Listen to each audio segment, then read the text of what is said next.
this incredible migration, which takes place between 1946 to 1966. In the late 40s, you had a lot of Puerto Ricans who were contracted farm workers. And one of the most traumatic experiences of my life was leaving Puerto Rico when I was 4 years old. My father came to the United States looking for work. He ended up in New York and Buffalo and working on, different farms out there and those sorts of things. But then he moved to Chicago. So when Puerto Ricans came to Chicago, they encountered a landscape. They encountered a physical geography of a city that was very different from what they had left behind in Puerto Rico. I remember my mother talking about what she thought Chicago was.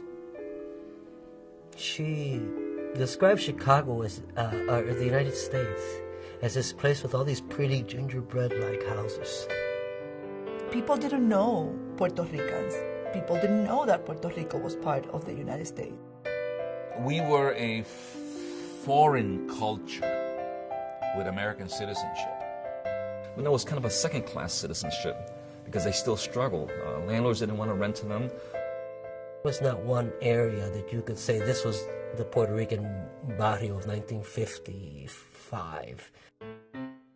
Other neighborhoods where there were Puerto Ricans, small barrios like on the south side, in Uptown, in Lakeview. Lincoln Park became a primary barrio. It was nothing but Puerto Rican shops, Puerto Rican people. I mean, there were other Latinos living there, but the largest presence of people there were Puerto Ricans. The main reason for us moving all the time and having to transfer from one school to another was an increase in the rent. They had to settle for low-wage, informal service economy work that did not pay the wages that supported their families. And then in the 50s, you have other companies. The steel mills were also recruiting. So many Puerto Ricans came as steel workers to work in these large steel mills. Father worked in the steel mills actually for a couple of years. He and his brothers actually found jobs there together. My stepfather worked in some factory where they make clothes hangers and stuff, and I worked as a dishwasher, making 55 cents an hour. There was a lot of labeling, namely because we could not speak, or we spoke English with an accent. Coming into the school system, it was kind of interesting because there was no bilingual program. So basically what they did in school was that they put you in the back of the room. You just spent a lot of time drawing Crayolas, and then when you learn how to speak English, then you could join the rest of the class. My first vivid memory, I was in 1C.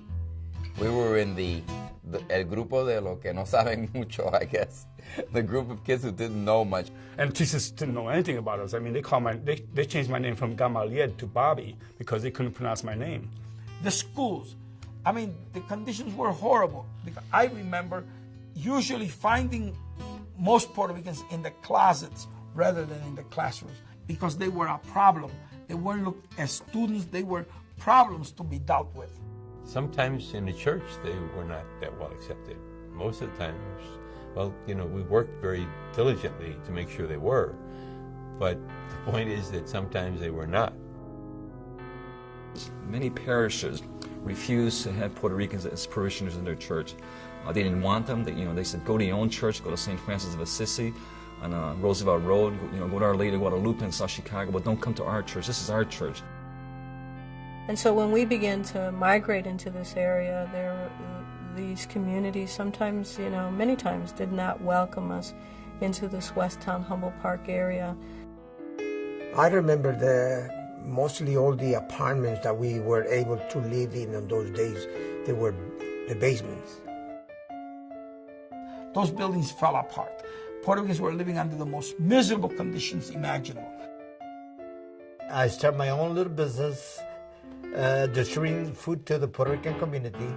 I remember when my dad was doing produce, and we used to live in the 4th floor, and he had to empty the van out every night and carry all those crates of produce into the house. I used to open up the grocery store at 5:30 in the morning, and I had it open until 11 o'clock at night. And that was 7 years straight without a day off. The Puerto Rican community was totally ignored at the political arena.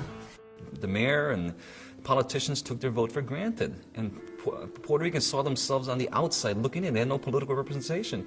At that time, there were no Puerto Ricans who were running for office. There were no Puerto Ricans who became even precinct captains. They were assistants to the assistants of the assistant precinct captains in ward organizations.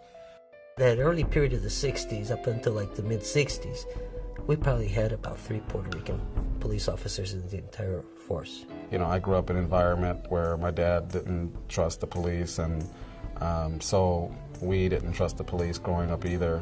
It was very common for the Caucasian police officers to ask them that famous question, why are you hanging around with these spics?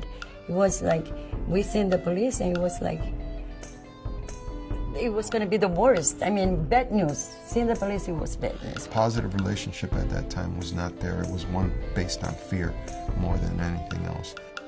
On the morning of June 12, 1966, tens of thousands of people gathered on State Street to celebrate the first major Puerto Rican parade in Chicago. For me, it was my first time at a parade like that. I felt pride, seeing the Puerto Rican flag everywhere, feeling a sense of pride because we're recognized. During the summer of 1966, the city of Chicago became the site of the first major Puerto Rican riot in the history of the U.S. And the police sparked it by the dogs. They run these canine dogs. And to Puerto Ricans, that kind of symbolized all their hurts, real or imagined, these dogs, that these police are actually sicking these dogs on us. Dog got loose, and they went straight to the lady that was sitting on the stair because, like I said, it was hot.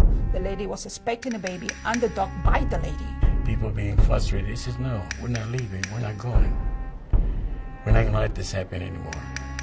That's when, out of nowhere, all those kids came in.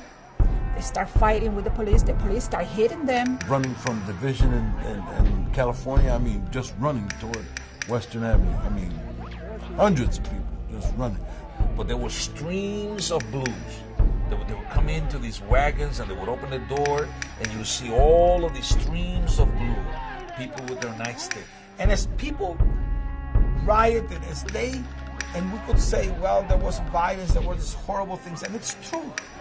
But at the same time, people were experiencing the process almost of their own liberation. So we were not ashamed of what happened. I mean, you don't feel good about it. There's no question about it. You don't like to get to that point. But then you say, well, what the hell, we have to do this for a cause.